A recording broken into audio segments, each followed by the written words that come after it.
The Compliance Life details the journey to and in the role of a Chief Compliance Officer. How does one come to sit in the CCO chair? What are some of the skills a CCO needs to successfully navigate the compliance waters in any company? What are some of the top challenges CCOs have faced, and how did they meet them? These questions and many others will be explored in this new podcast series. The Compliance Life is hosted by Tom Fox, and each month he'll present the story of one CCO through 4 episodes. The Compliance Life is a production of the Compliance Podcast Network. This month I'm joined by Katie Smith, the Vice President of Ethics at Assurance. Over this 4-part podcast series, we take a look at why a liberal arts degree and not a JD make a successful CECO, how today's compliance professional can help the next generation of compliance professionals going forward. In episode 3, we take up the difficult question of when is it time to move on? And in our closing and final episode, episode 4, we take a look at personal lessons from COVID-19 for compliance professionals. This is a fascinating series. You will learn a lot and enjoy it quite a bit. Katie is well known within the compliance profession, having been the CCO at Convercent before she moved over to Assurance. And she's got a lot of insights from her 20 years plus in the compliance profession. The Compliance Life is a production of the Compliance Podcast Network. Hello, everyone. This is Tom Fox, back for another edition of the Compliance Life, where we take a look at the journey to the CCO chair. Today, I have with me Katie Smith, the Vice President of Ethics at Assurance. Katie, first of all, welcome, and thank you for taking the time to visit with me today. Tom, thanks so much for having me. I'm looking forward to the conversation. So, Katie, one of the reasons I've wanted to do this with you for some time is, one, I feel like I've known you forever, but 2, your journey to a CECO role is in many ways different than many people in the compliance function, primarily starting with the fact you're not a lawyer. So I was wondering if we could start out about why you think having a liberal arts degree, not a JD, helped get you to where you are now. Yeah, so I actually think that my success in my career, which has my ethics and compliance career has spanned 20 years, actually 20 years this month. And it's because of my liberal arts education. I went to a small private school, Monmouth College, go Scots, in the Midwest. And having that liberal arts education, I think, really set me up for success in my future career. The traits for success were bolstered by my education. As any liberal arts college or university, a wide range of courses are taught, but they really focus on critical thinking, communication, creative problem solving, innovative research, and lifelong learning, which basically describes a successful CCO as well. Katie, could you tell us a little bit about your professional life after you graduated from college? Sure. So when I first got out of school, I actually got into the world of banking, but I decided to change my ways after about 3 months into the role. I had, within that short 3-month time frame, I had gotten exposed to chickenpox, got deathly ill, and I was held up twice, the second time with a sawed-off shotgun to my head. And I just decided banking wasn't my calling. So I ended up in HR and worked for several years, rotating around in different HR functions. And I thought I was going to make it my career. But then I accidentally tripped into the ethics and compliance space. A vice president that I worked for in HR, we worked together at Compaq, and he was tapped over to create Compaq's first ethics and compliance office. And one day he called me up and asked me to join his team to help him build their program. I was really happy in my flourishing HR career and didn't know anything about ethics and compliance. Because think about it, this was before Enron, Tyco, WorldCom. So I said, thanks, but no thanks, and good luck. Let me know how it goes. But he called me back a few weeks later with a new deal and said, look, just come over for 6 months. I promise I'll have a HR find a spot for you after that time. Just come for a 6-month gig. Well, that was 20 years ago this month. So you go over for your 6-month temporary gig. What was your sort of first series of job duties, but also what were your sort of first series of impressions about being in compliance?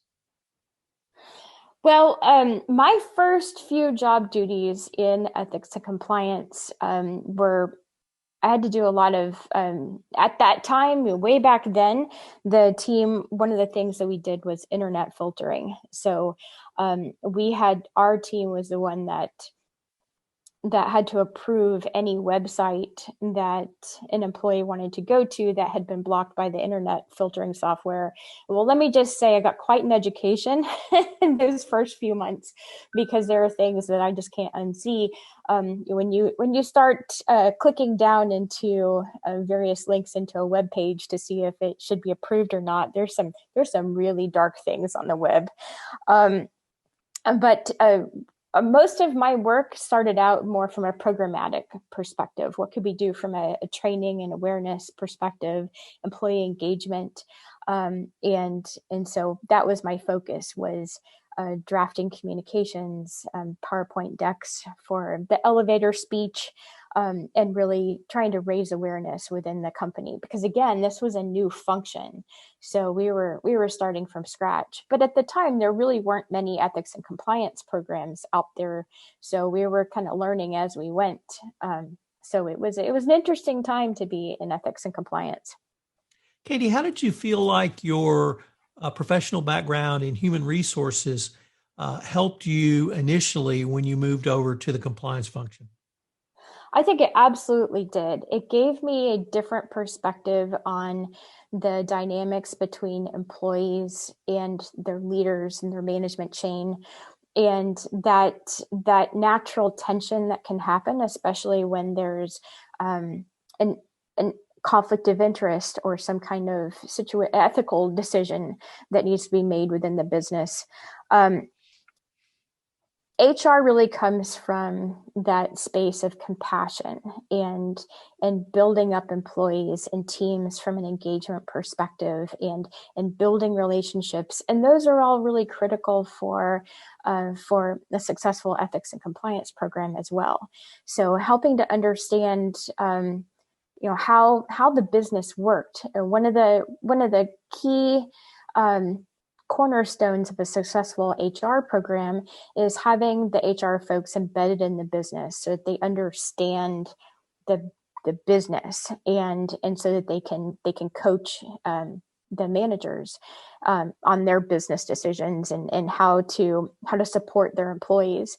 So learning how to understand the intricacies of the different business units is another thing that I think set me up for success in my ethics and compliance career, because that's always been something that has been critical in understanding how the business works, so that you can coach and influence the right ethical behavior within the organization. You have to be able to talk their language. And I think HR does a good job of learning how to do that. Katie, as you progressed through the compliance profession, did you see an evolution in corporate compliance programs, starting with sort of where you started with PowerPoint slide decks and elevator speeches to more mature and sophisticated compliance programs? Absolutely. I think we've seen, we've kind of grown up in this space. I think most programs when we started 20 years ago were really more of a paper program. We had a checklist that we went by, the federal sentencing guidelines, and we had, we made sure that we could tick all the boxes. And what I have seen is this maturity in not only in the field, but in our programs. So we have now CCOs come from all walks of life. Some are business leaders, some are ones that have actually grown up in the ethics and compliance space. Some are still those that are voluntold and are coming from other parts of the business, and then they're learning as they go. But because the programs are much more advanced, I think when a new CCO steps in, they're able to take up that mantle and move on. And what I've seen is how we've been able to utilize technology and data to really transform programs from being truly reactive to proactive. The fact that I can count on at least a couple of hands programs that I know that have data scientists on their staff now, and you didn't see that 20 years ago. So the fact that we're able to utilize the technology and be able to spot emerging trends, to work with the business to really become, we're not overhead, we're actually supporting the business in a completely different way. And I think that is one of the major improvements in the last, especially the last 5 years.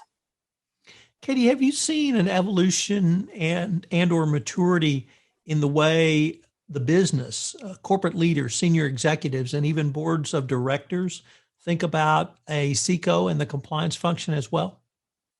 I've definitely seen a change, especially in the last probably 3 or 4 years, where board members are asking really good questions. They're asking the tough questions of the CCO and their program, from a demonstrate effectiveness. What's really happening and what matters to the company. So the fact that those conversations are now happening helps to continue to raise the bar for our programs. I'm seeing much more astute not only board members, but also senior leaders that have come from other organizations and understand the need for and the value of ethics and compliance. And so it's a different conversation. They know that it can be something that helps them. It's not the shop that says no anymore. And so I've really seen a change in the dynamics and the relationship between ethics and compliance and senior leaders as well as the board. Katie, why do you see not having a law degree or not having a JD as really one of the perhaps key tools of a successful CCO? Or if I could flip it around the other way, not all CCOs are lawyers, and you're certainly not. But what does that difference in perspective bring to you in that CCO chair? Well, at the end of the day, someone that has their law degree, they've been classically trained to think a certain way, and that education process is fantastic. I had planned on going to law school. I had actually gotten accepted and was going to go, and this was even before ethics and compliance was on my radar. I had always wanted to go to law school. I decided to defer it because Compaq was being acquired by HP, and I wanted to see how that integration dust settled. And I ended up waiting and deferred my seat, and then Enron happened, and I lived in Houston at the time. So every person that had been displaced by Enron went back to either to law school or to get their MBA, and the school accidentally gave my seat away. So, but everything happens for a reason. I had thought about going, but then I got into the ethics and compliance career, and I realized that not having a law degree was actually something to my advantage. Lawyers especially if they have practiced law, there's this natural tension with lawyers and ethics and compliance, because at the end of the day, their role is to protect the company. Whereas someone that is not a lawyer and that's in the CCO role can really step back and be look at it from a true independent perspective of, what's the right thing to do, because something can be legal but not be ethical and not be the right thing to do. And I know a ton of very successful lawyers that are CCOs, and some are really good at it, at wearing both hats. But I think it's something that they really have to work through. I think it depends upon the organization that you're in too, and the risk profile of that industry. I think there are some that having that law degree really makes the CCO more successful, and someone that doesn't have one, it would be a little more challenging. But I've been very fortunate in my career path that the opportunities where I've had the opportunity to be a chief ethics and compliance officer, I did not have to have a JD in order to be successful.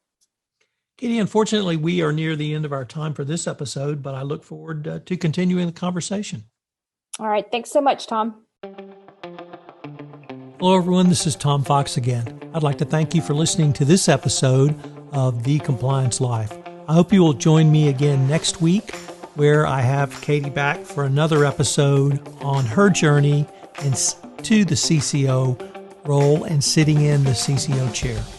I'm very excited about another special podcast series on the Compliance Podcast Network, where I'm joined by Mikhail Ryder-Gordon, Managing Director at Affiliated Monitors, where we take a deep dive into the Wirecard case. We're up to 10 episodes. Check it out on the FCPA Compliance Report and Compliance Podcast Network.